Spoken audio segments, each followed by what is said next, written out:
Hello and welcome to JK civil service.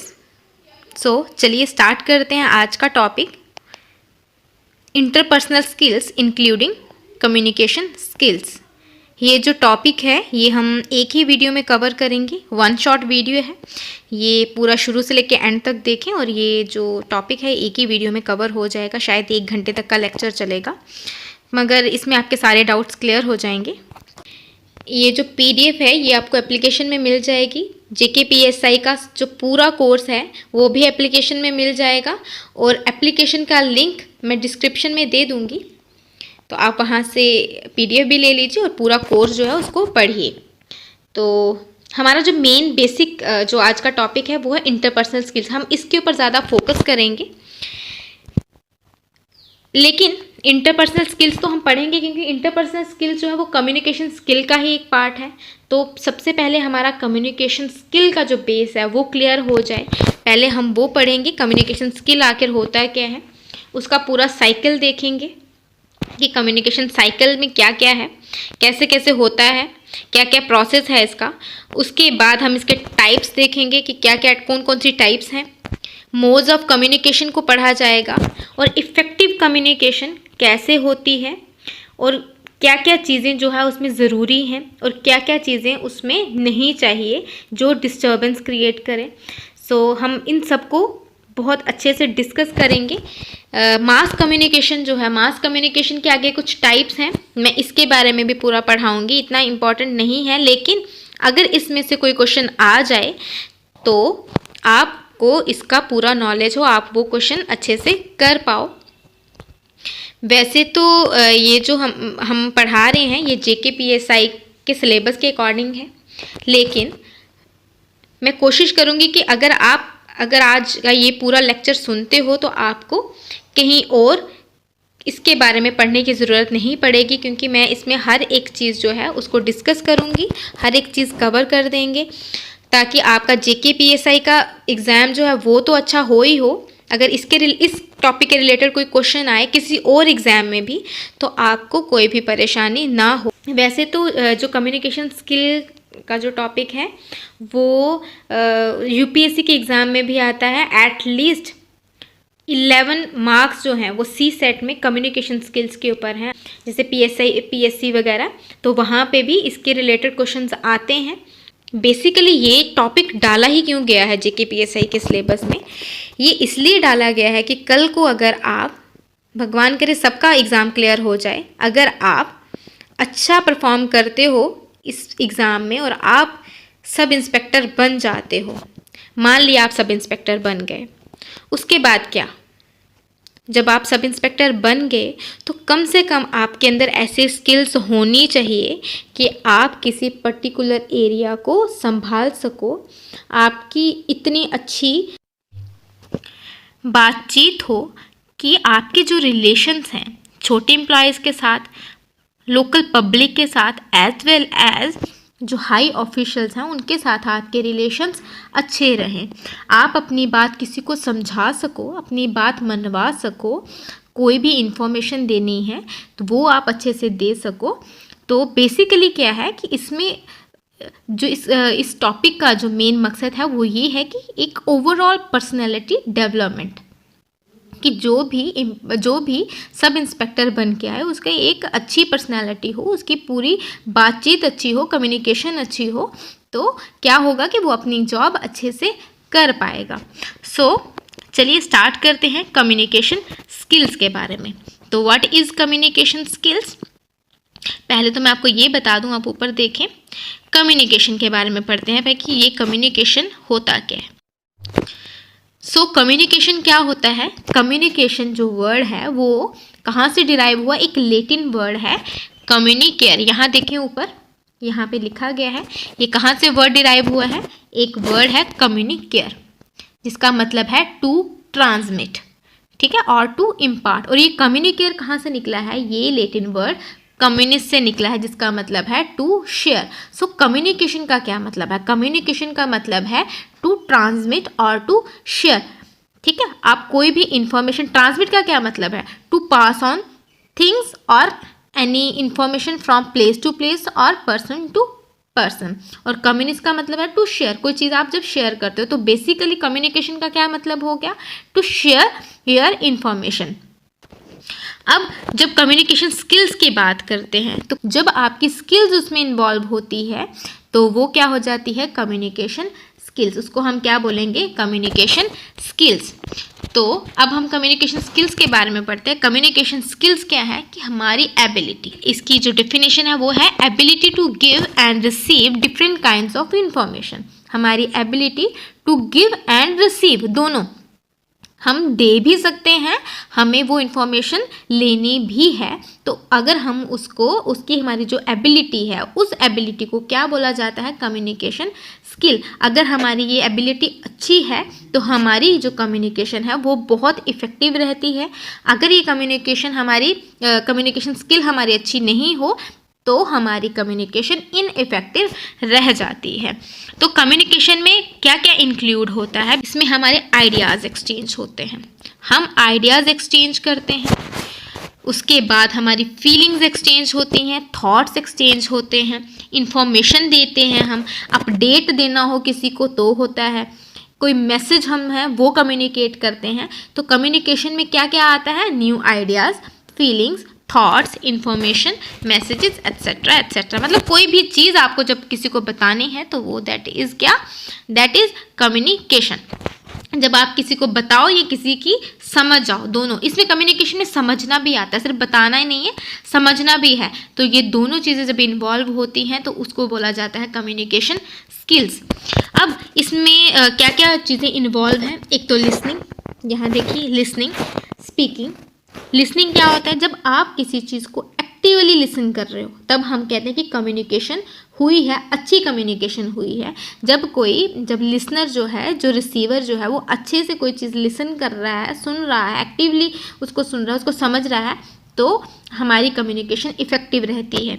Second, speaking, आप कितना efficiently बोल लेते हो, आप अच्छा बोलते हो तो जो अगला रिसीवर है, जो नेक्स्ट पर्सन है, उसको आपकी बात अच्छे से प्रॉपरली समझ में आती है।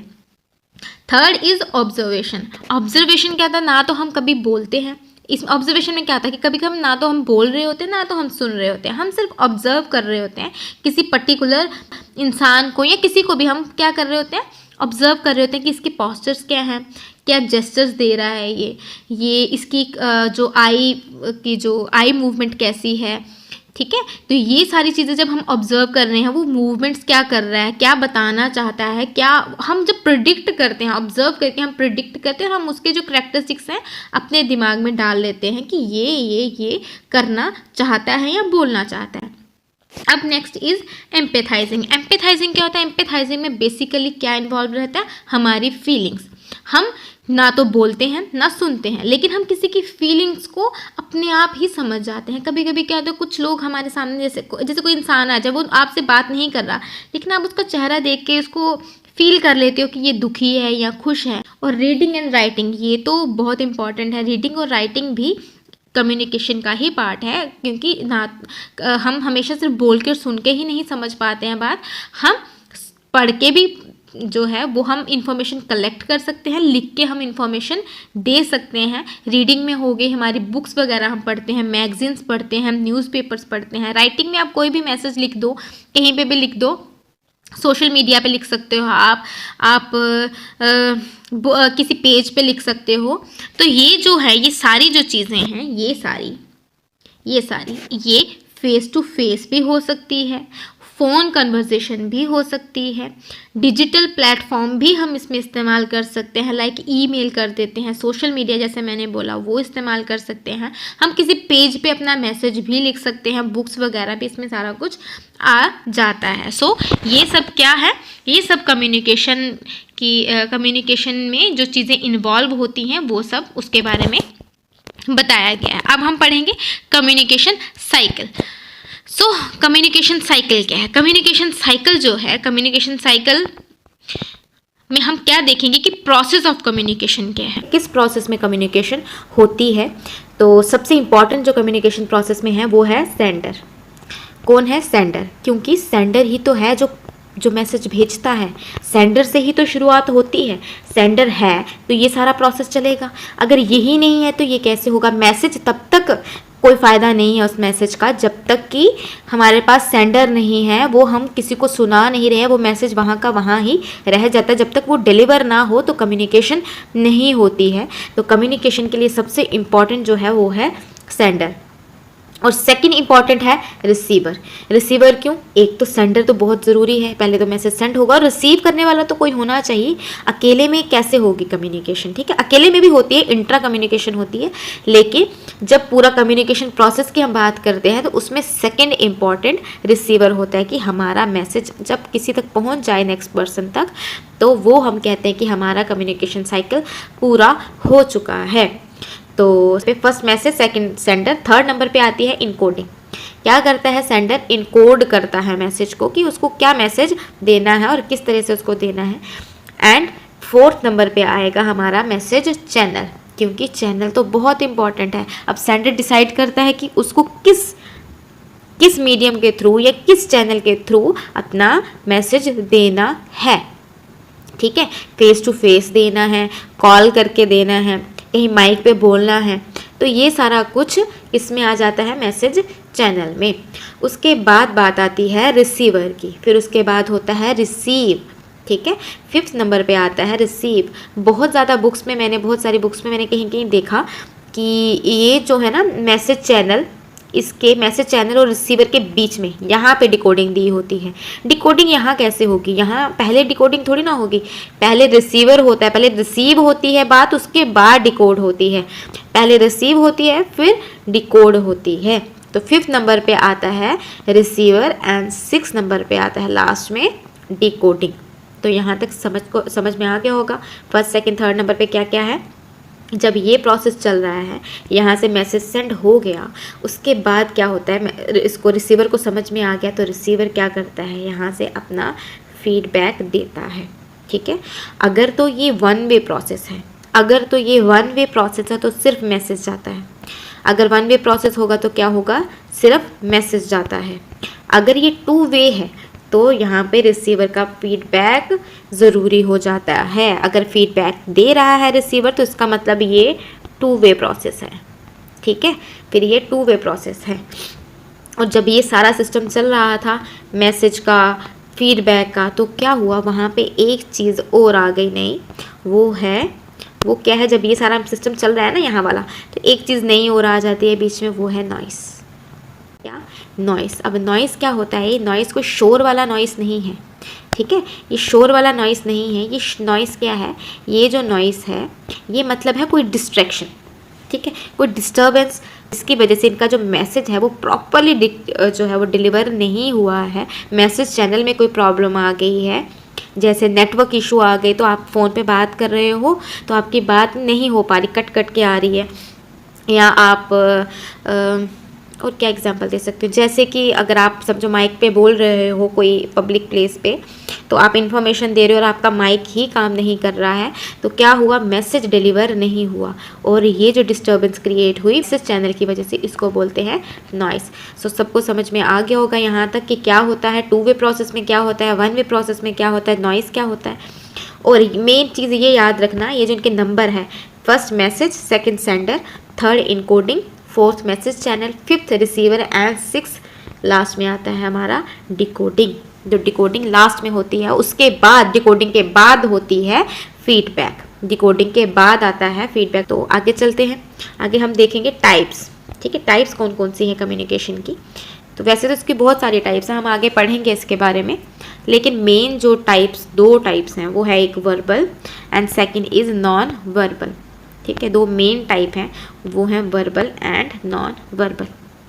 वर्बल क्या होता है, वर्बल वर्ड ही डिपिक्ट कर रहा है, मतलब ओरल, जो हम बोलते हैं, तो इसमें क्या होता है, स्पीकिंग एंड लिसनिंग आता है। वर्बल में स्पीकिंग होता है और लिसनिंग होता है, ये मोर देन द कंटेंट हो जाता है, क्योंकि जब हम मुंह से बोलते हैं तो हम कभी कभी ज़्यादा चीज़ें भी बोल जाते हैं। और अब बात आती है नॉन वर्बल की। तो नॉन वर्बल क्या है, नॉन वर्बल होता है written and visual, written and visual, written क्या होता है, जो लिखा हो, उसमें आप क्या करते हो, रीडिंग एंड राइटिंग, लिखा हो और पढ़ते हो। और या विजुअल, जो हम ऑब्जर्व करते हैं किसी को देख के, ठीक है, उसको बोलते हैं विजुअल। और ये तो हम इसमें बोल नहीं रहे हैं, तो मतलब नॉन वर्बल है, ठीक है। वर्बल जो होता है वो फास्ट एंड इजी होता है और बोलते हैं। नॉन वर्बल जो है इसको हम ऑब्जर्व भी कर सकते हैं, लिख के भी या पढ़ के भी हम इंफॉर्मेशन कलेक्ट या किसी को सेंड कर सकते हैं। नॉन वर्बल जो होता है वो intentionally as well as unintentionally होता है। इंटेंशनली जब हम अपनी किसी इंटेंशन से खुद जानबूझ के किसी को कोई मैसेज देना चाहते हैं तब भी होती है नॉन वर्बल।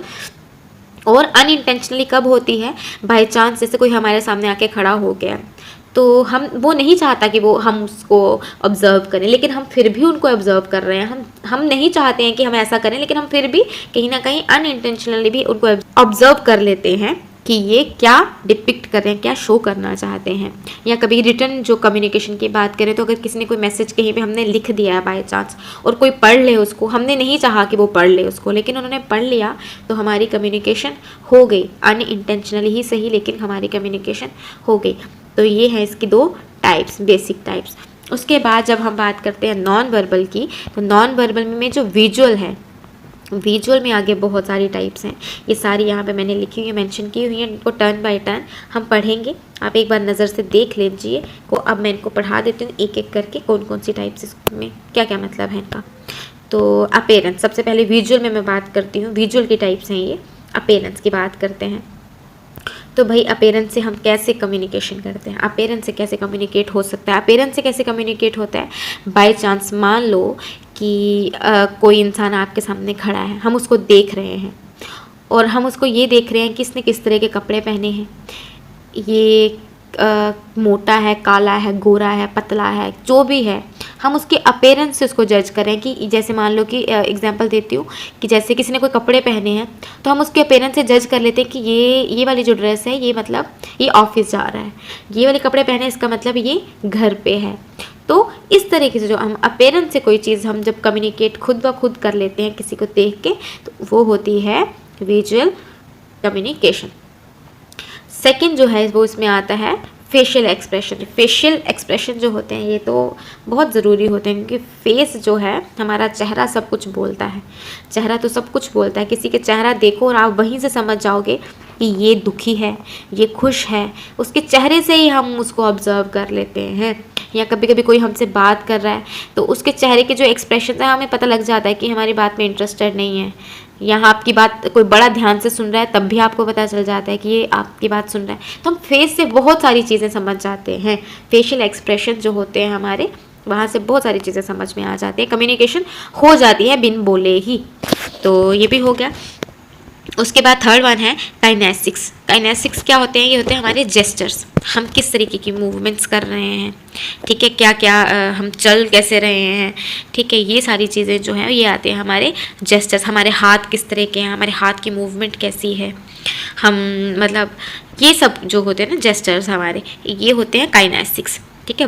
वहाँ से भी हम कम्युनिकेट कर लेते हैं। क्योंकि जब हम वो देखा होगा आपने बहुत सारी साइकोलॉजी की बुक्स में जेस्चर्स बहुत मायने रखते हैं। जैसे आप किसी अच्छे इंटरव्यू में चले जाओ तो वहाँ पे आपके जेस्चर्स वो जो है वो जज करते हैं, ये किस तरह से बैठा है, किस तरह से हमसे बात कर रहा है, ठीक है। तो ये सारा कुछ, और आपके हाथ के मूवमेंट कैसे हैं, आप स्ट्रेट बैठे हैं, किस तरह से बैठे हैं, तो ये सारा कुछ ये भी कम्युनिकेशन में काम आता है।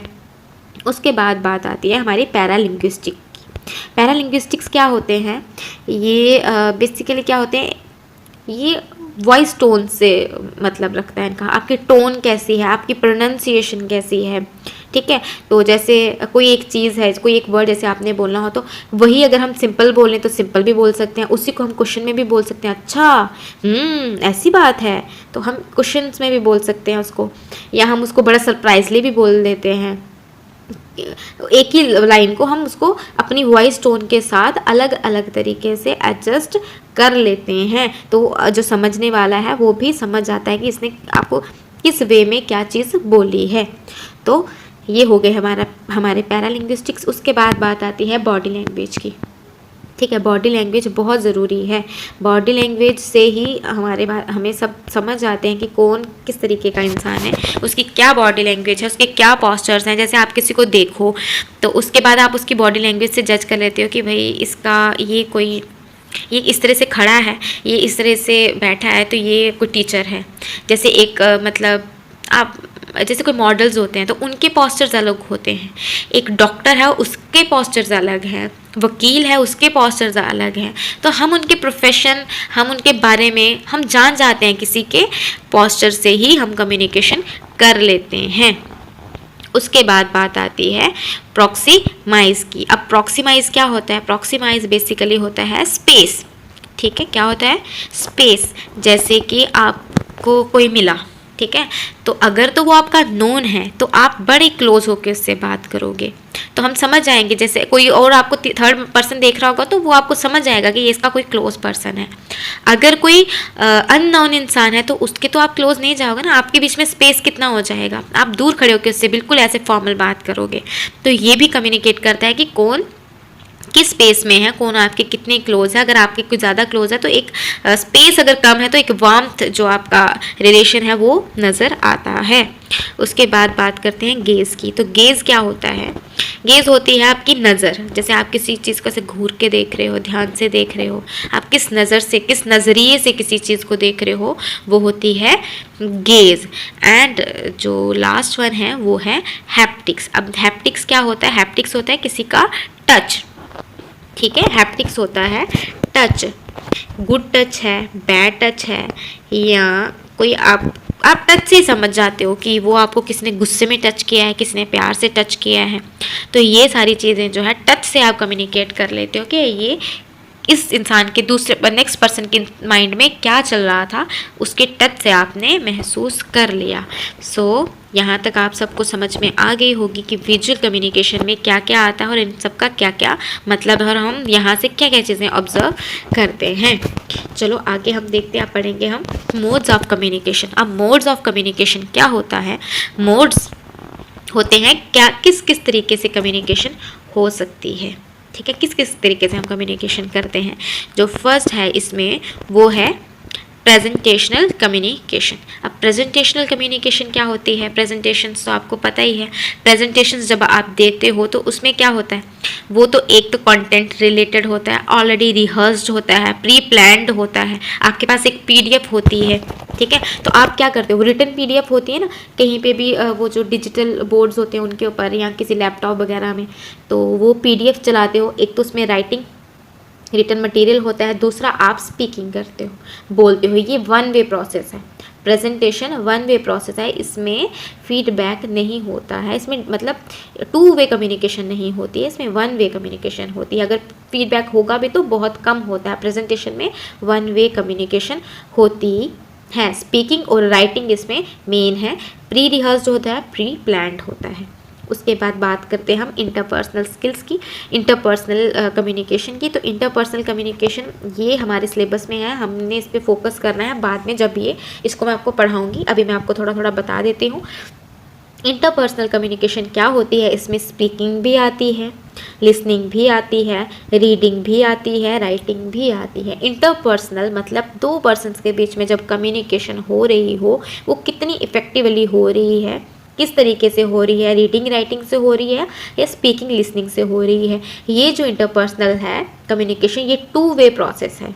ठीक है, ये टू वे प्रोसेस है। ये प्री रिहर्स्ड भी हो सकता है या विदाउट रिहर्सल भी हो सकता है। ये इनफॉर्मल फॉर्मल दोनों तरीके का हो सकता है। इंटरपर्सनल जो कम्युनिकेशन है वो टू वे प्रोसेस है। जैसे कि मान लो क्या एग्जांपल, जैसे आप डिबेट्स करते हो, ठीक है, डिबेट्स में हो गई, उसके बाद कोई सेमिनार्स वगैरह हो जाते हैं या कोई इंटरेक्टिव सेशंस होते हैं उस तरह के, या जैसे आप किसी से चैट कर रहे हो ऑनलाइन, तो वो क्या होती है? रीडिंग राइटिंग इंटरपर्सनल कम्युनिकेशन हो रही है। अब बात करते हैं हम नेक्स्ट इंटरप्रेटिव। इंटरप्रेटिव कम्युनिकेशन क्या होता है? इंटरप्रेट करना होता है जो कोई ओरिजिनल चीज़ को आप इंटरप्रेट करते हो और या समझते हो या समझाते हो। ठीक है, इसमें रीडिंग भी होती है और लिसनिंग होती है। रीडिंग और लिसनिंग, इंटरप्रेटिव जो होता है ये भी वन वे प्रोसेस होता है, क्योंकि इसमें रीडिंग होती है या तो रीड करके आप चीज़ों को, जैसे आप बुक पढ़ रहे हो तो उस बुक को पढ़ के आप खुद उसमें से इंटरप्रेट करते हो अपने अकॉर्डिंग कि आपको क्या समझ में आता है।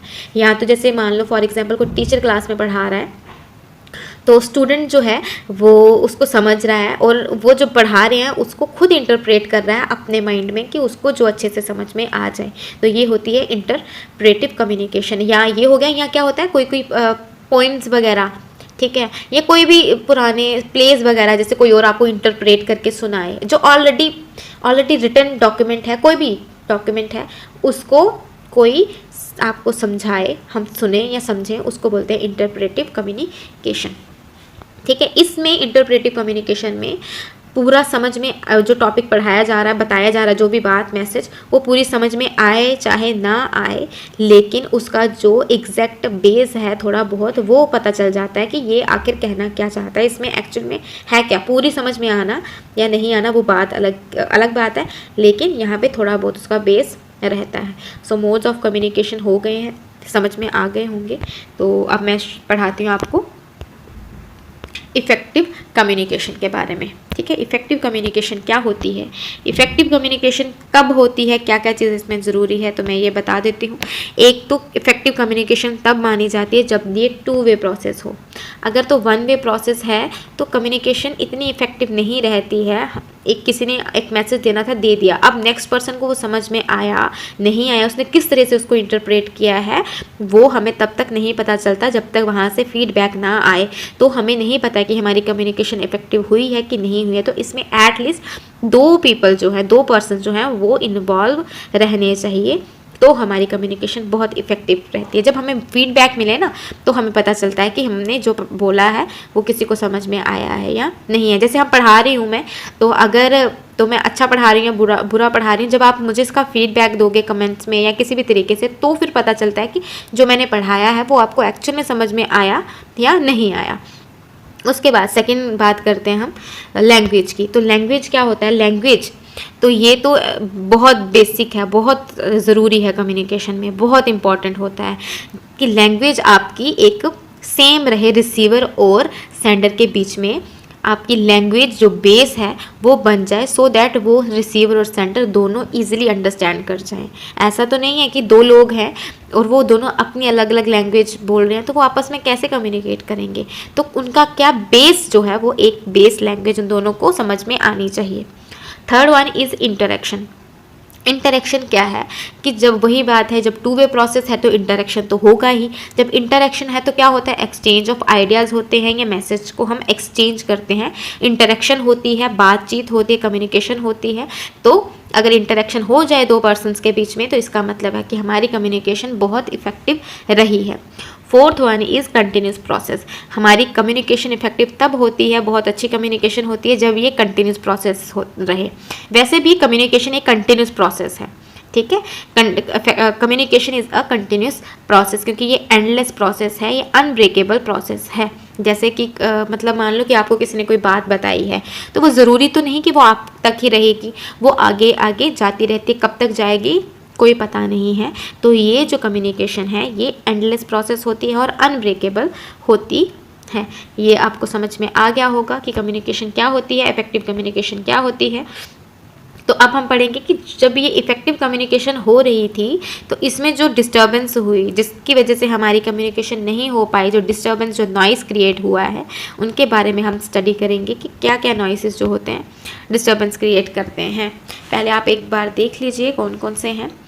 तो semantic, linguistic, psychological, physiological, cultural, physical, technical and organisational barriers, noises. यहाँ तक सबको समझ में आ गया है। तो क्या होता है सिमेंटिक जो है, सबसे पहले मैं ये बताऊंगी सिमेंटिक जो होता है, सिमेंटिक बैरियर कौन सा होता है। सिमेंटिक बैरियर होते हैं कि जैसे कोई एक वर्ड है वो गलत प्रोनाउंस करने की वजह से, गलत सेंटेंस की वजह से, ग्रामेटिकल मिस्टेक्स की वजह से एक तो समझ में नहीं आया और अपना मतलब चेंज कर दिया गया है उसका, मतलब कुछ हो, जैसे चिता का चिंता बन जाता है जस्ट एक पॉइंट की वजह से, ठीक है। तो अपना मतलब ही जब चेंज हो जाए, मतलब ही ना समझ में आए किसी भी ग्रामेटिकल मिस्टेक से, सेंटेंस मिस्टेक से, प्रोनाउंसिएशन की वजह से, तो उस तरीके के जो नॉइस होते हैं उसको बोलते हैं सिमेंटिक नॉइसेस। जैसे मैं एग्जांपल दे, जैसे मैं आपको पढ़ा रही हूँ तो कोई ऐसा वर्ड जो मैंने गलत लिखा हो यहाँ पे, तो आपको उसका मीनिंग ही नहीं समझ में आएगा।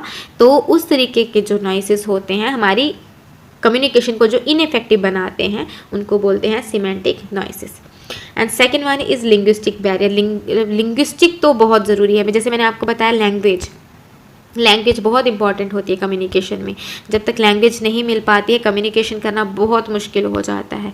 तो अगर हमारी लिंग्विस्टिक बैरियर, हमारी आपस में लैंग्वेज नहीं मिल रही है, तो हमारी कम्युनिकेशन इनइफेक्टिव रह जाती है। हम ना तो नेक्स्ट पर्सन की बात समझ पाएंगे, ना हम अपनी समझा पाएंगे। ठीक है, तो लिंग्विस्टिक बैरियर बहुत इंपॉर्टेंट है। उसके बाद third one is psychological barrier. तो साइकोलॉजिकल बैरियर क्या होते हैं, ये वैसे ही वर्ड से समझ में आ रहा है कि ये किस पे डिपेंड करेगा, साइकोलॉजिकल फैक्टर्स के ऊपर। ठीक है, हमारी जो साइकोलॉजी है ना, तो वो भी हमें कम्युनिकेशन नहीं करने देती है। जैसे मान लो कि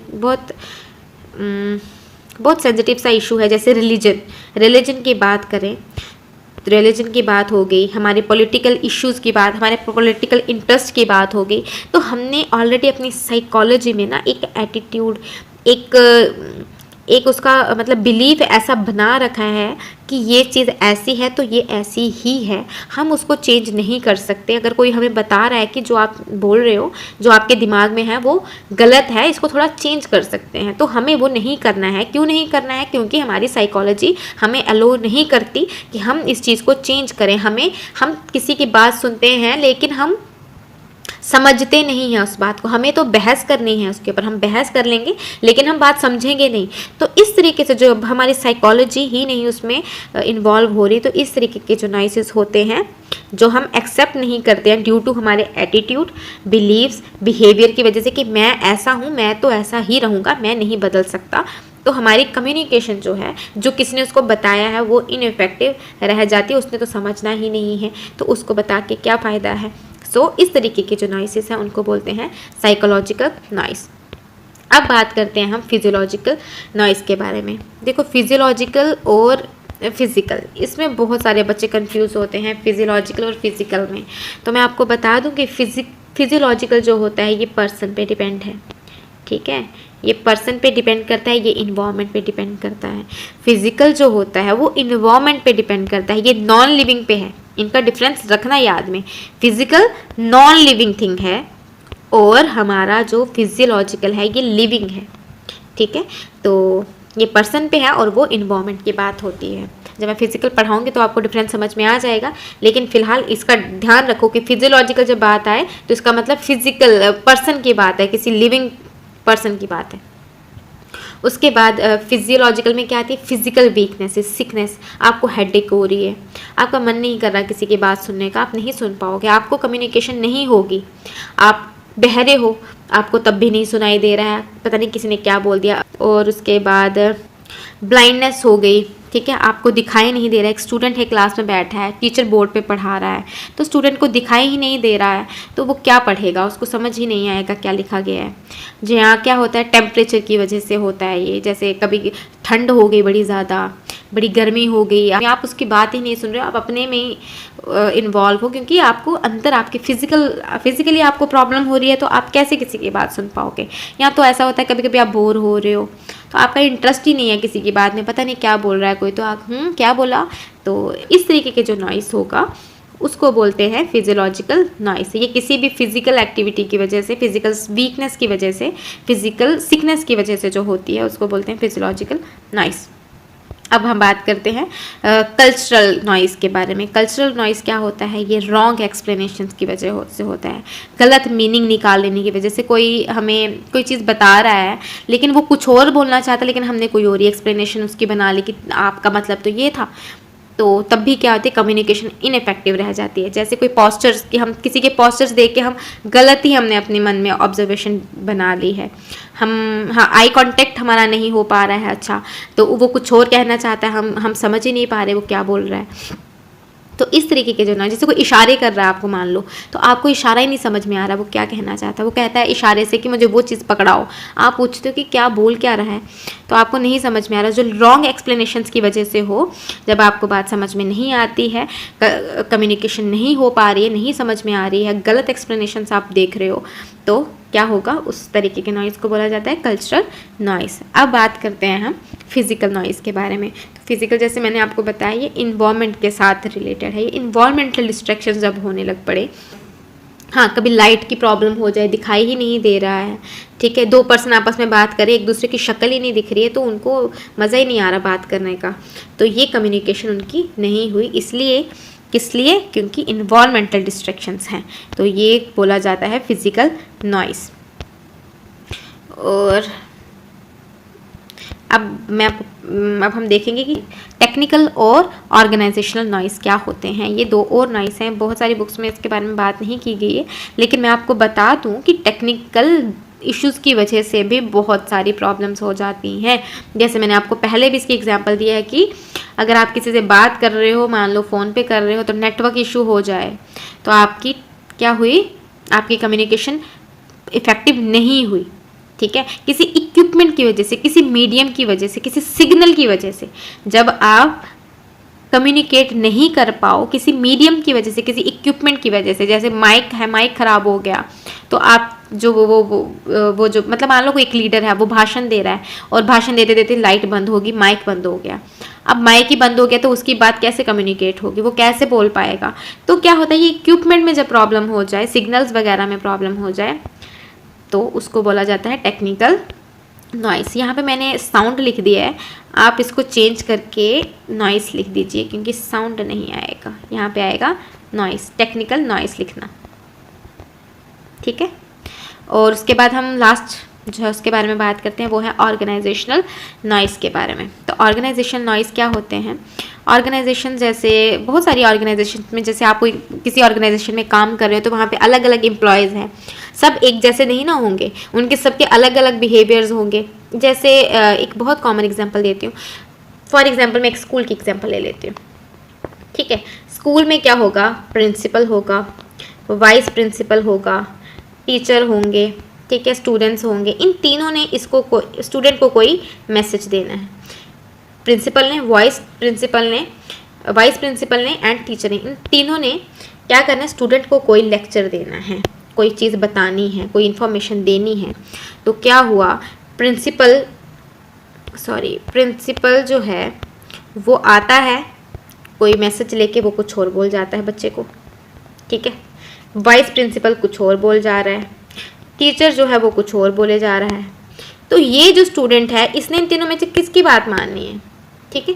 तो इनका जो बिहेवियर है तीनों का, ये अनबैलेंस्ड है, इनको खुद ही नहीं पता है कि इनको एक्चुअल में बताना क्या है किसी को। तो वो जो कम्युनिकेशन है, जो इनके अनबैलेंस्ड बिहेवियर की वजह से हो रही है, उसको बोला जाता है ऑर्गेनाइजेशनल नॉइस, ठीक है। इन तीनों को पहले फिर क्या करेंगे, तीनों जाएंगे, पहले सोच के आएंगे कि इसको बताना क्या है, तो फिर स्टूडेंट उसके अकॉर्डिंग रिएक्ट करेगा।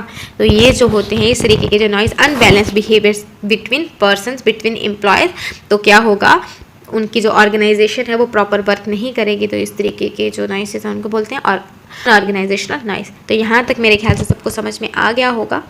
तो आगे की बात करूं तो मास कम्युनिकेशन में आपको बाद में पढ़ाऊंगी, पहले मैं आपको पढ़ाऊंगी इंटरपर्सनल स्किल्स क्या होते हैं, ठीक है। Interpersonal skills including communication skills, हमारा मेन बेसिक यही टॉपिक है और हमें इसी को पढ़ना है, ठीक है।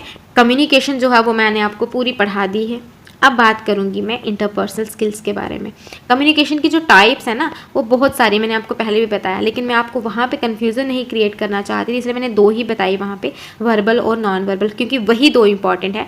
बाकी ये जो टाइप्स है ना, यहाँ मैंने ये सब कुछ मेंशन की है, मैंने यहाँ पर अलग लिख दी थी, ये उन्हीं के अंडर आती हैं, ठीक है। तो हमें बेसिकली दो ही टाइप्स पढ़नी है। ये इन सारी टाइप्स को मैं कन्फ्यूज़न ना क्रिएट करने की वजह से इनको मैंने यहाँ लिखा है, तो मैं आपको ये भी समझा दूंगी। अब बात करते हैं इंटरपर्सनल स्किल्स के बारे में। तो इंटरपर्सनल जो वर्ड है, इंटरपर्सनल वर्ड एक एडजेक्टिव है जो खुद ही क्या बताता है, इंटरेक्शन। इंटरपर्सनल का मतलब ही क्या है, इंटरेक्शन, ठीक है। इंटरेक्शन वो 2 लोगों के बीच में भी हो सकती है, 2 से ज़्यादा लोगों के बीच में भी हो सकती है, ठीक है। और इंटरपर्सनल स्किल जो होती है, इसको क्या बोला जाता है, इसको ही बोला जाता है सॉफ्ट स्किल, पीपल स्किल, ठीक है। इसको ही बोला जाता है सॉफ्ट और पीपल स्किल।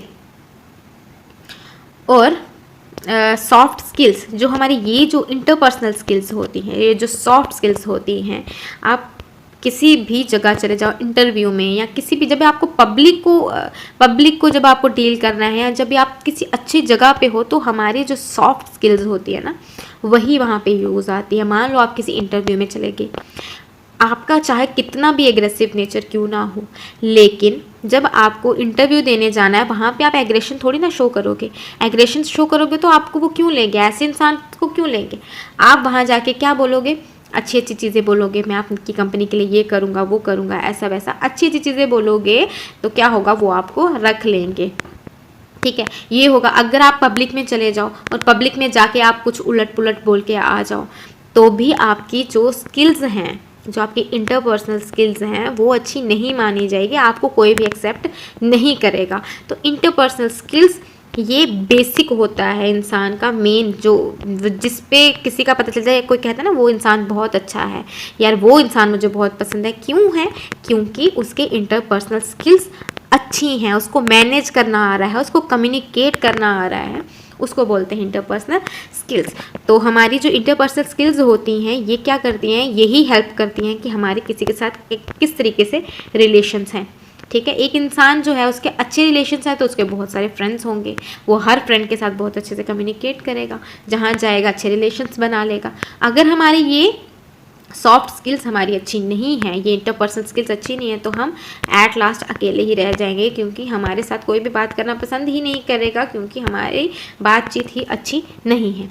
अब जब बात करते हैं किसी ऑर्गेनाइजेशन की, हमें एक पर्सनली नहीं लेना है इसको, हमें इसको ऑर्गेनाइजेशंस में भी यूज़ करना है। कि जैसे कोई ऑर्गेनाइजेशंस की बात करते हैं, तो ऑर्गेनाइजेशंस में क्या होता है, अगर किसी पर्सन की एक अच्छी पॉजिटिव इंटरपर्सनल स्किल्स हैं, इंटरपर्सनल स्किल्स किसी की पॉजिटिव हैं, वहाँ पे एम्प्लॉयज़ जो काम करते हैं उनकी पॉजिटिव अच्छी इंटरपर्सनल स्किल्स हैं, तो क्या होगा, उनके जो ऑर्गेनाइजेशन की प्रोडक्टिविटी इंक्रीज़ होगी, उनके कॉन्फ्लिक्ट्स कम होंगे, कम लड़ाई झगड़े होंगे, टीम वर्क होगा, सब एक दूसरे के साथ मिलकर काम करेंगे और उनका कोई ना कोई एक गोल होगा, उसको वो अच्छे से अचीव कर पाएंगे। उनका एक सेम गोल होगा, वो उसको भी अचीव कर लेंगे, ठीक है। और अगर यही स्किल जो है हमारी नेगेटिव इंटरपर्सनल स्किल है, तो इसका ऑपोजिट हो जाएगा, वहाँ पे कुछ भी नहीं होगा। एक तो हमारी प्रोडक्टिविटी भी इंक्रीज़ नहीं होगी, हम लड़ झगड़ के हमारा वो ऑर्गेनाइजेशन काम नहीं कर सकती, जहाँ पे उसके एम्प्लॉयज़ में पॉजिटिव इंटरपर्सनल स्किल्स नहीं है, ठीक है।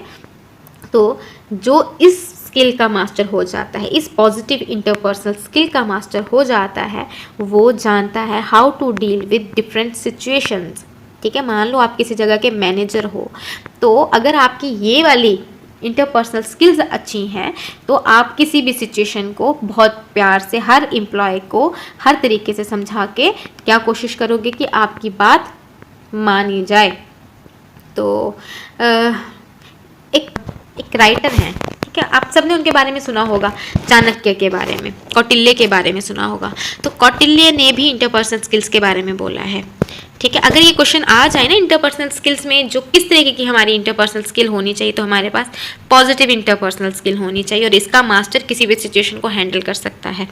तो चाणक्य ने जब बात की थी इंटरपर्सनल स्किल की, उन्होंने 4 बातें बोली थी उसमें। उन्होंने क्या बोला था कि इंसान की इंटरपर्सनल स्किल कहाँ से पता चलती है, वो ये 4 चीज़ें अगर यूज़ करता है, साम, धाम, दंड एंड भेद। तो चाणक्य ने क्या बोला कि साम, दाम, दंड, भेद, इन चारों को अपनाओ। जो इन चारों को अपना लेगा, तो उसकी कम्युनिकेशन स्किल या इंटरपर्सनल स्किल उसी की सबसे बेस्ट मानी जाएगी। इन साम क्या है, साम मतलब सबको पहले कोशिश करो सबको प्यार से समझाओ, ठीक है।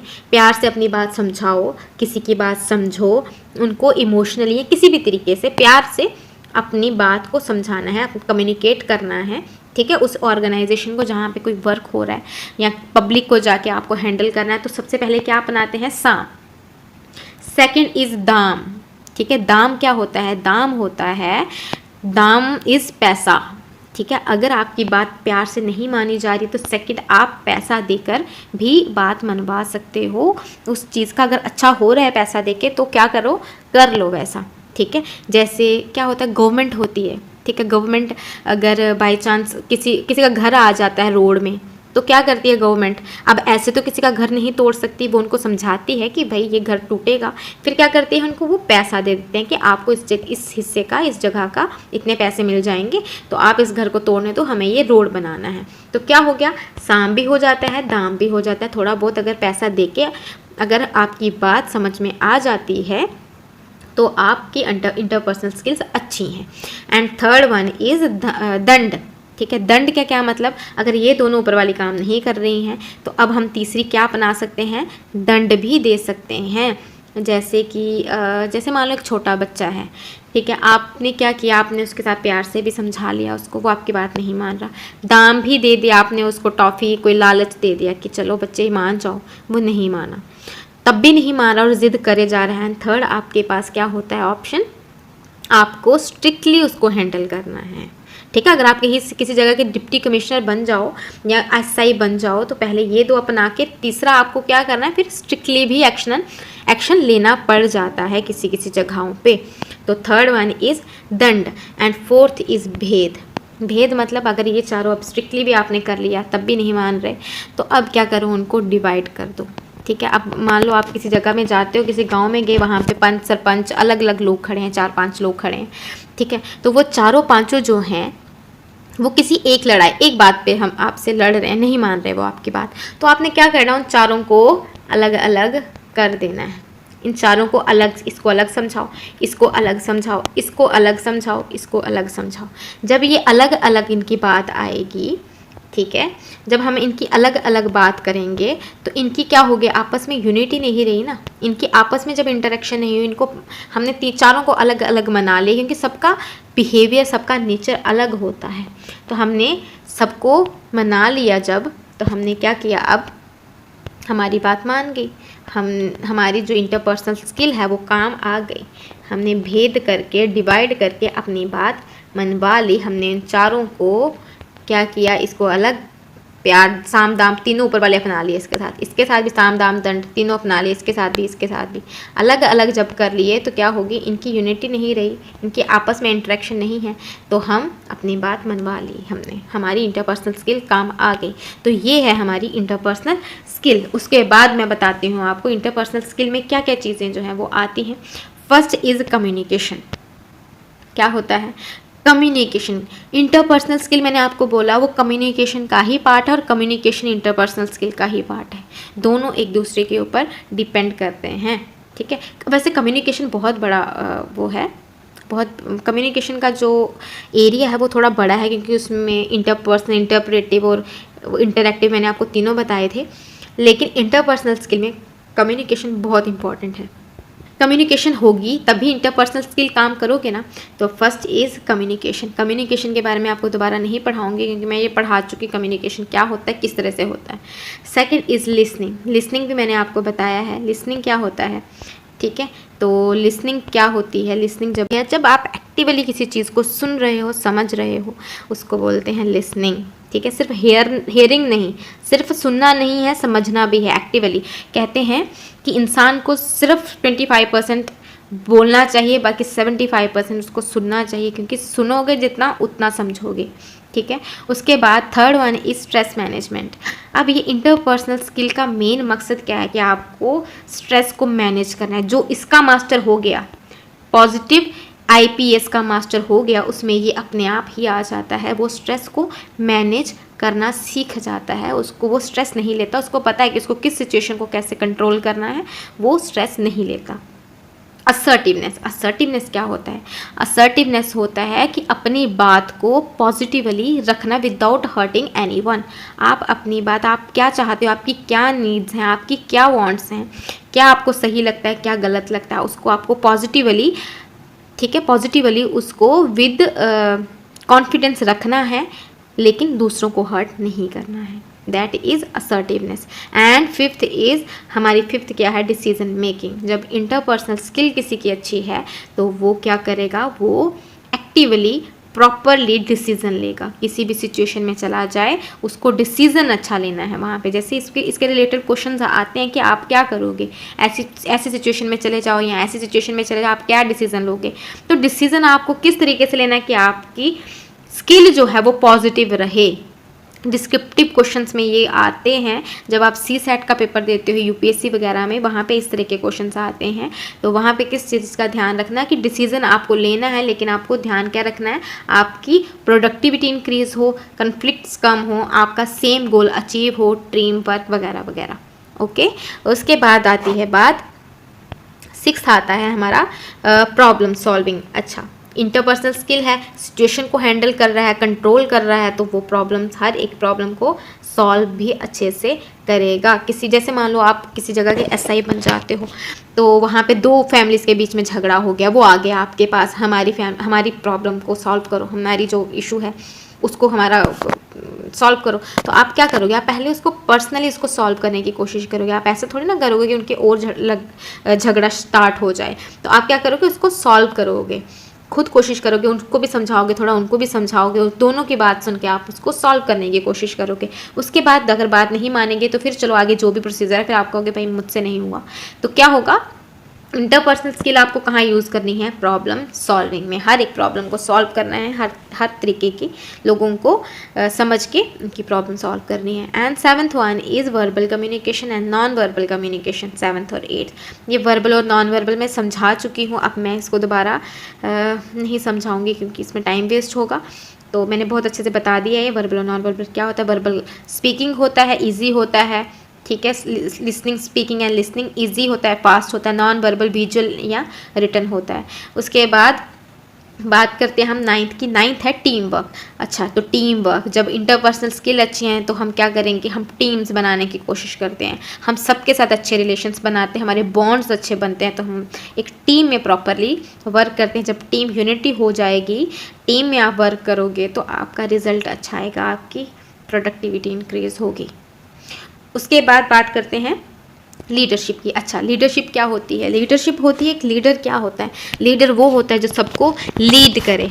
ठीक है, आप जैसे आप किसी भी लीडर की बात करो, जैसे मैं किसकी एग्जांपल लूँ, कोई भी लीडर है, मान लो महात्मा गांधी जी की बात करते हो, तो महात्मा गांधी जी ने क्या किया, महात्मा गांधी जी ने लोगों को अपने साथ जोड़ा, उन सबको लीड किया। ऐसे थोड़ी ना इतने बड़े आंदोलन किए जा सकते, इतनी पब्लिक को, एक कॉमन सा मैन जिसको बात करने नहीं आती उसके पीछे कोई क्यों चलेगा, ठीक है, उसकी कोई क्यों बात मानेगा। महात्मा गांधी जी को महात्मा बोला जाता है, राष्ट्रपिता बोला जाता है, पूरा देश उनको स्वीकार करता है।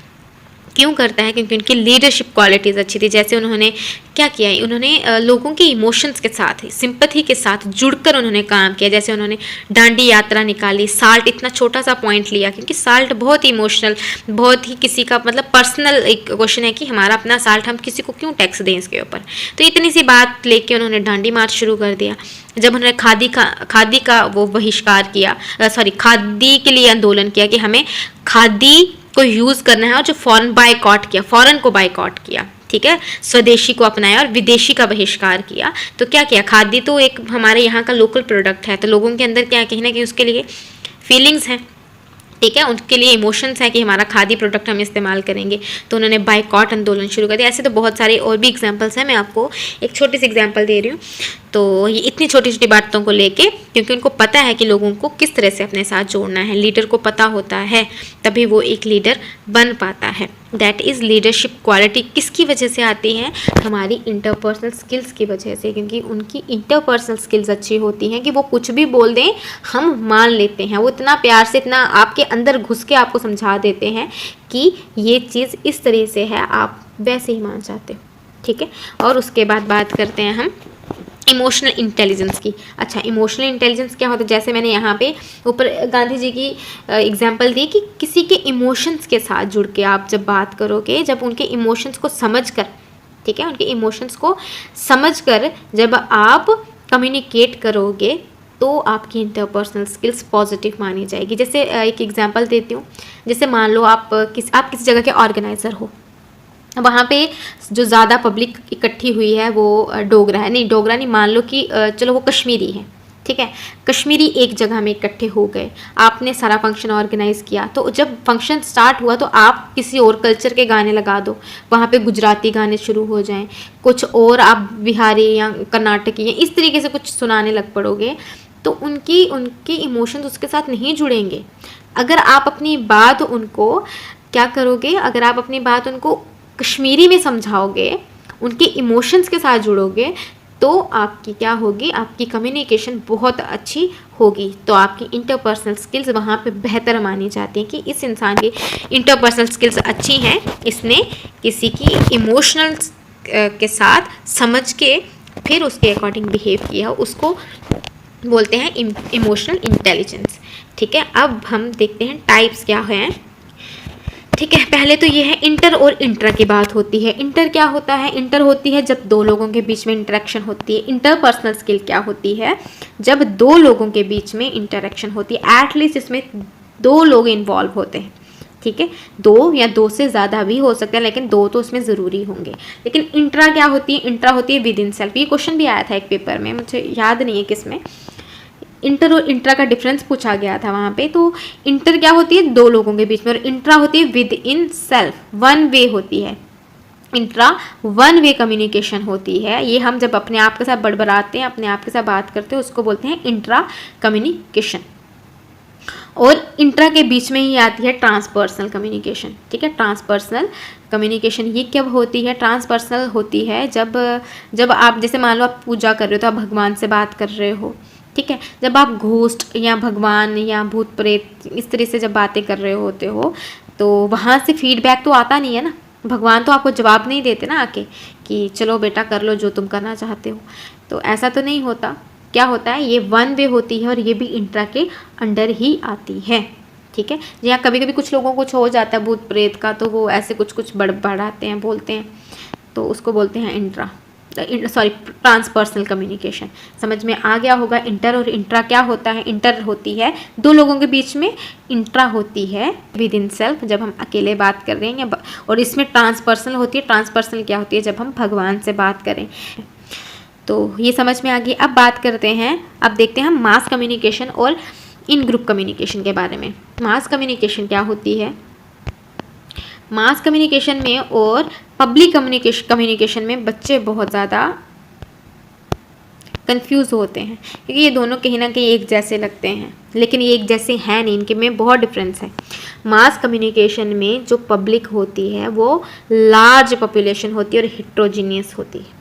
हिट्रोजीनियस मीन अलग अलग तरीके के लोग होंगे, हमें नहीं पता कि जो हमने बोला है वो कितने लोगों ने उसको सुना है, पब्लिक कितनी है, ऑडियंस कितनी है। इसमें लार्ज पॉपुलेशन होती है, लार्ज ऑडियंस होती है, और ये वन वे कम्युनिकेशन होता है। जैसे मैं पढ़ा रही हूँ आपको, तो ये जैसे यूट्यूब पे डाल दिया गया कोई चीज़, तो वो कितने लोगों ने उसको देखा, हिट्रोजीनियस उसमें पॉपुलेशन है। जैसे किसी ने ट्वीट कर दिया, कोई ट्विटर में डाल दी, इंस्टाग्राम पे स्टोरी डाल दी, तो उसमें हिट्रोजीनियस लोग होते हैं, ऑडियंस होती है। प्लस ये वन वे होता है। ठीक है, और क्या होता है, इसमें मीडियम इन्वॉल्व होता है, जो सबसे मेन इम्पॉर्टेंट है। इसमें क्या होता है, मीडियम इन्वॉल्व होता है। मास कम्युनिकेशन में मीडियम इन्वॉल्व होता है, किसी भी मीडियम के थ्रू आप कम्युनिकेट करते हो। ठीक है, और इन ग्रुप कम्युनिकेशन क्या होता है, जो ग्रुप में बात हो। ठीक है, 3-4 लोगों का ग्रुप है, ये 3 या उससे ज़्यादा लोगों में होती है। ठीक है, 2 लोगों में होगी तो वो ग्रुप थोड़ी ना होगा, 2 तो इंटर कम्युनिकेशन में आ जाएंगे। ग्रुप कम्युनिकेशन कब हो जाए, जब 3-4 लोग होते हैं, लेकिन उन सबका कॉमन इंटरेस्ट होता है, किसी कॉमन गोल को वो लेके चले होते हैं, उसको बोलते हैं इन ग्रुप कम्युनिकेशन।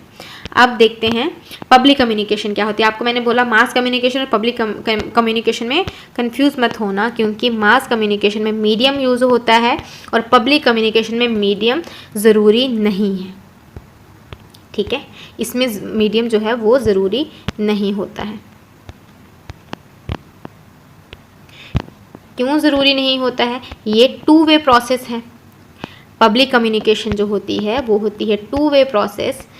इसमें कहीं ना कहीं जो रिप्लाई है ऑडियंस का वो आता है।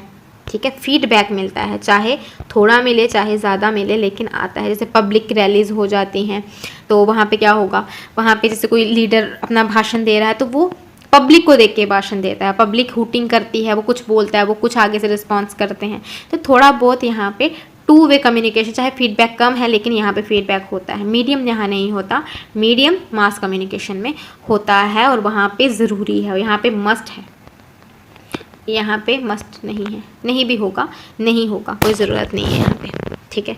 और उसके बाद है कल्चरल कम्युनिकेशन। इंटरकल्चरल क्या होता है? जब दो कल्चर्स की बात होती है आपस में, ठीक है, दो कल्चर्स के बीच में जब कम्युनिकेशन हो, दो लोग हैं, जैसे आप हो यहाँ के जम्मू का कोई लड़का, मान लो कोई कश्मीरी है, वो दिल्ली चला जाता है और किसी दिल्ली के लड़के से बात करो, वो आगे बिहार का आया हुआ है, तो वो बिहारी और दिल्ली कश्मीरी, इन दोनों के जब अलग अलग कल्चर, ठीक है, वो बिहार का, ये कश्मीर का, इनके अलग अलग कल्चरल वैल्यूज़ जब एक दूसरे के साथ कम्युनिकेट करके, जैसे मीडिया में इन्होंने हिंदी ले ली, हिंदी में बात कर रहे हैं मान लो, तो क्या कर रहे हैं हम, इनकी कल्चरल वैल्यूज़ जब इधर उधर ट्रांसफ़र हो रही हैं, उस तरीके की कम्युनिकेशन को बोलते हैं कल्चरल कम्युनिकेशन। बहुत सिंपल है, बहुत सिंपल है, बहुत ज़्यादा इजी है ये।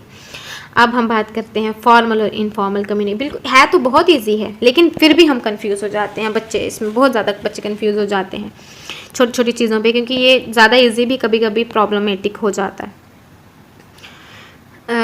अब बात करती हूँ फॉर्मल और इनफॉर्मल कम्युनिकेशन की। फॉर्मल क्या होता है? फॉर्मल सबको पता है, विद रूल्स, ये बाउंड होता है विद इन रूल। फॉर्मल जो बात होगी एज इट इज़, जो रूल में जैसे बोली गई है वो एज इट इज़ आपको बतानी है, उसमें कोई चेंज, नो चेंज। इनफॉर्मल, इसमें कोई रूल नहीं होता, आप किसी भी तरीके की बात, जब दोस्तों में बात करते हो तो वहाँ पे कोई रूल थोड़ी ना होता है, वो इनफॉर्मल होती है, ठीक है। तो कभी एम्प्लॉयज़ में जब दो एम्प्लॉयज़ आपस में बात कर रहे हैं तो वो फॉर्मल भी हो सकती है, इनफॉर्मल भी हो सकती है। जब विदाउट रूल होगी तो उसको इनफॉर्मल बोलते हैं, विद इन रूल होगी तो उसको फॉर्मल बोलते हैं। अब ये जो है डायरेक्ट एंड इनडायरेक्ट, डायरेक्ट और इनडायरेक्ट कम्युनिकेशन ये होती है। डायरेक्ट कम्युनिकेशन क्या होती है? जिसमें फेस टू फेस कम्युनिकेशन होती है। ये एक पेपर में भी आया था इसमें डिफरेंस, इसके रिलेटेड क्वेश्चन आया था, किसी पेपर में आया था, मुझे भूल गया कौन सा पेपर था, पर आया था। डायरेक्ट कम्युनिकेशन होती है फेस टू फेस कम्युनिकेशन। जब फेस टू फेस, जब जो पर्सन है ना वो आपके साथ, आपके सामने प्रेजेंट है, क्लियरली आपको सामने दिख रहा है, उसके साथ आप फेस टू फेस कम्युनिकेट करते हो, जब चाहे वो किसी भी मीडियम से करो, रिटन हो या वर्बल हो, लेकिन वो आपका फेस टू फेस कम्युनिकेशन होना चाहिए, उसको बोलते हैं डायरेक्ट कम्युनिकेशन। इनडायरेक्ट होता है जब इसमें मीडिया इन्वॉल्व हो जाता है। इनडायरेक्ट कम्युनिकेशन में क्या होता है? मीडिया इन्वॉल्व होता है। फॉर एग्जांपल आप डिजिटल प्लेटफॉर्म ले लो कोई, या फिर आप किसी को कॉल करके बात करो, वीडियो कॉल की बात आए ना, तो वो फेस टू फेस नहीं है, वो डायरेक्ट कम्युनिकेशन में नहीं आता, वो इनडायरेक्ट है, क्योंकि उसमें मीडिया यूज़ हुआ है। इसका ध्यान रखना, वीडियो कॉल में मीडिया यूज़ होता है, तो वो इनडायरेक्ट कम्युनिकेशन है, डायरेक्ट कम्युनिकेशन नहीं है। डायरेक्ट कम्युनिकेशन में जो रिसीवर है वो एक्टिवली आपके सामने प्रेजेंट होना चाहिए, इन फ्रंट ऑफ यू, तब उसको बोलते हैं फेस टू फेस कम्युनिकेशन। और यहाँ पे जो है इनडायरेक्ट में मीडिया यूज़ हो जाता है, इतना सा फर्क है। आगे दो टाइप्स हैं, सिंक्रोनस एंड एसिंक्रोनस। सिंक्रोनस क्या है? जब एट ए टाइम, उसी टाइम पे आपको इंस्टेंट रिप्लाई आ जाए, जैसे चैटिंग वगैरह करते हैं इंस्टेंट रिप्लाई आता है, फ़ोन पे बात करते हैं इंस्टेंट रिप्लाई आता है। एसिंक्रोनस क्या होता है? इसमें लेट रिप्लाई आता है। जैसे आपने किसी को लेटर लिख दिया तो वो चला गया, अब वो आएगा थोड़े कुछ टाइमों के बाद, उसी टाइम इंस्टेंट थोड़ी ना आएगा। आपने, हाँ, जैसे यही होता है फॉर्मल ऑफिस में ज़्यादातर ये यूज़ होता है, लेटर्स वगैरह जब जाते हैं, ठीक है, तो उसमें एसिंक्रोनस हो गया। सिंक्रोनस होता है at a time reply, asynchronous होता है लेट रिप्लाई। तो ये आपको समझ में आ गया है, इंटरपर्सनल स्किल्स का सारा कुछ टाइप समझ में आ गई हैं कम्युनिकेशन की, जो मैंने यहाँ पे पढ़ाई हैं। आपको इंटरपर्सनल स्किल्स में क्या क्या चीज़ें ज़रूरी हैं वो मैंने आपको बताई, उसका क्या क्या फ़ायदा होता है, उससे क्या क्या होता है ये मैंने आपको बता दिया। कम्युनिकेशन होती है, लिसनिंग होती है, ये सारा कुछ मैंने आपको बता दिया है। अब हम देखेंगे मास कम्युनिकेशन की। वैसे जब मैंने आपको मास कम्युनिकेशन की बात की तो वहाँ पे क्या बोला था? इसमें क्या होता है? मीडियम यूज़ होता है। क्या यूज़ होता है? मीडियम। पॉपुलेशन बहुत लार्ज होती है और मीडियम यूज़ होता है। तो इसी के बारे में बता देती हूँ कि जब मास कम्युनिकेशन में जो मीडियम यूज़ होता है ना, अलग अलग मीडियम यूज़ होते हैं, तो वही इसकी टाइप्स बन जाती हैं। मास कम्युनिकेशन की अलग अलग मीडियम यूज़ होने की वजह से 4, 5, 6 टाइप्स हैं, तो वो देख लो कौन कौन सी हैं।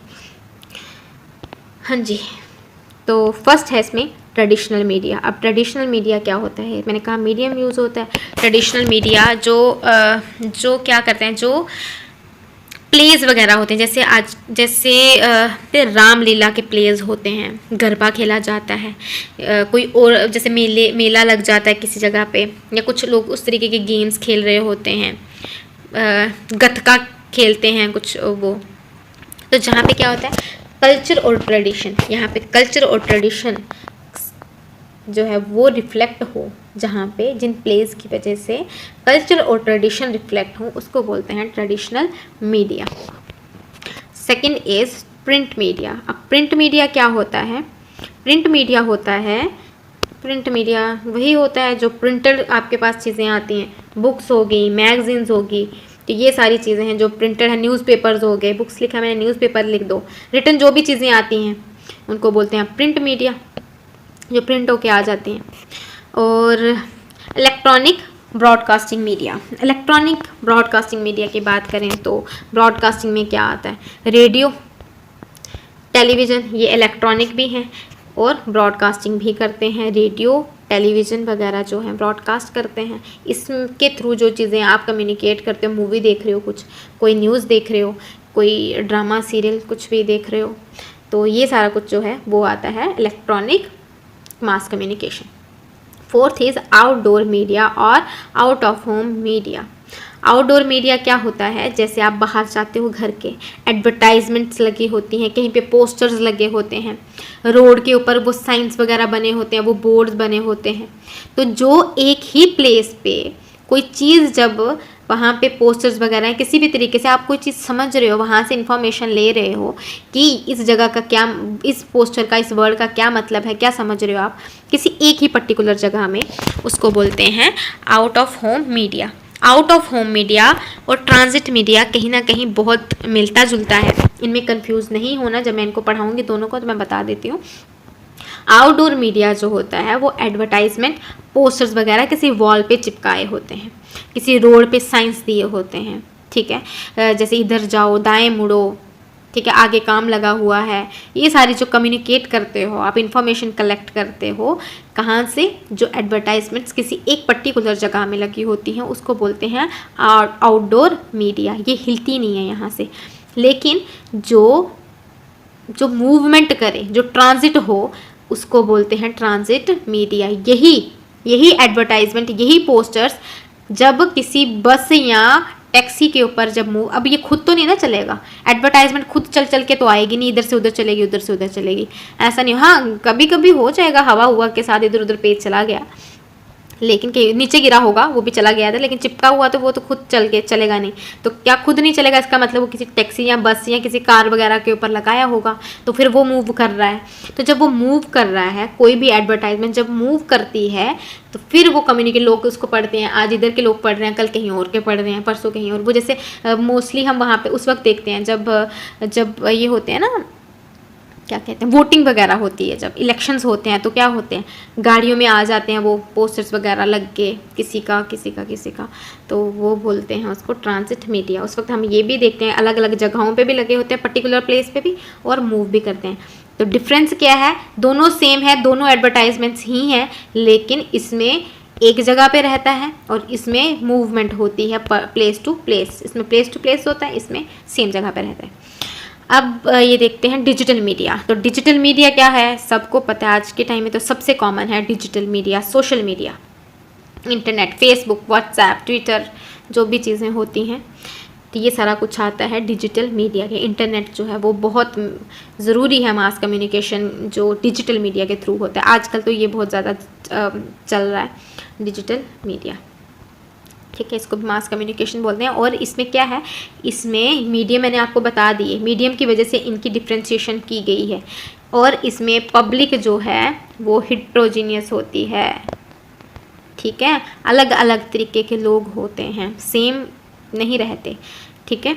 और लार्ज ऑडियंस में ये यूज़ होता है मास कम्युनिकेशन। और ये वन वे प्रोसेस होता है, आप इसमें फीडबैक नहीं देते हो, इतना ज़रूरी नहीं है इसमें फीडबैक आना ही आना, ये वन वे प्रोसेस होता है। जैसे टीवी में कोई चीज़ चल रही है, मान लो आप कोई मूवी देख रहे हो, आप जाके तो मूवी वाले के पास जाओगे नहीं कि आपने वो जो वर्ड बोला था ना वहाँ पे, वो मुझे गलत लगा था, ऐसा नहीं ना होता है। तो क्या है इसमें, वो कम, बड़ा रेयर केसेस में हो सकता है, मैं ये नहीं कहती कि बिल्कुल ही नहीं होता, बड़ा रेयर केसेस में आप कपिल शर्मा के शो वगैरह में जाके बोलोगे कहीं कि वो वाला डायलॉग हमें सुना दो, वो हमें बहुत पसंद है या किसी तरीके से, तो होता है, लेकिन कम होता है इसमें, तो मतलब वन वे ही प्रोसेस रहता है।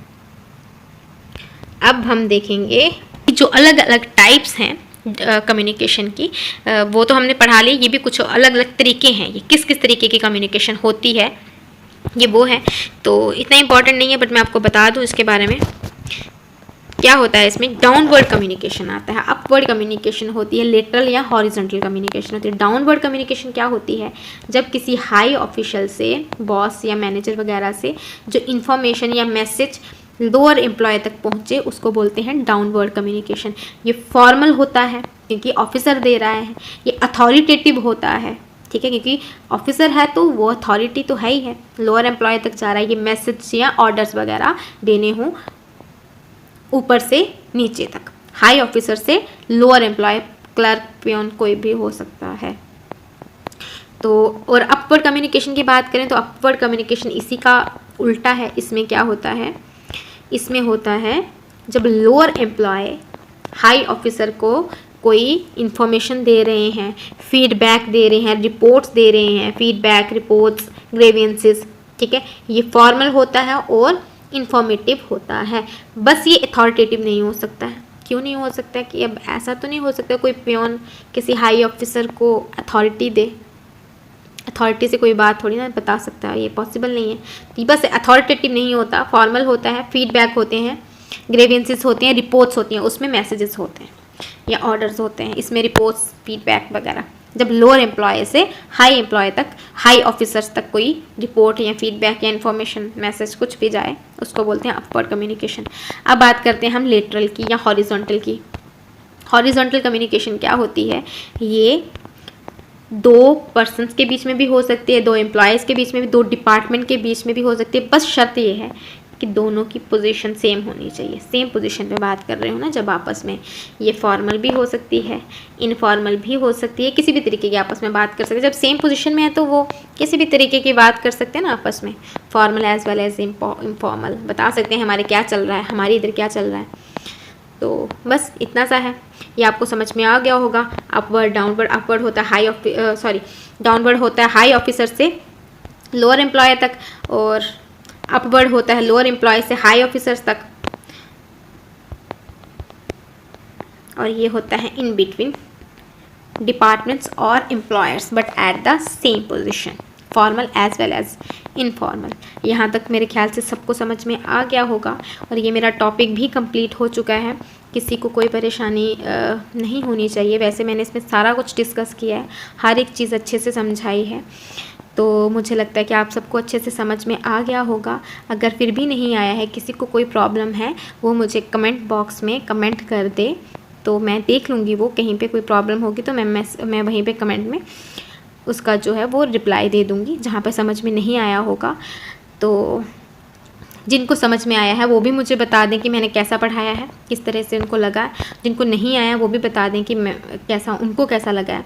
वैसे तो मैंने सारा कुछ कवर किया है, तो आई होप आपका पेपर बहुत अच्छा जाए। इस टॉपिक के रिलेटेड अगर क्वेश्चन आएगा तो आपके फुल मार्क्स बनने चाहिए, क्योंकि मैंने हर एक चीज़ अच्छे से समझाई है। बस आपको क्या करना है, इन्हीं चीज़ों को अच्छे से अपने माइंड में बिठा लेना, कंफ्यूज नहीं होना है पेपर के टाइम में। अलग अलग चीज़ों में, दो अलग अलग चीज़ों में कंफ्यूज नहीं होना। जब कंफ्यूज हो जाओगे तो इजी से इजी टॉपिक का क्वेश्चन भी आपको नहीं आ पाएगा। तो कंफ्यूज नहीं होना है, ईजिली अंडरस्टैंड करो, आराम से पढ़ो, अच्छे से पेपर दो। चलती हूँ अब। Thank you so much. आज का टॉपिक ख़त्म करते हैं, कल फिर आऊँगी किसी और टॉपिक के साथ। Thank you and bye.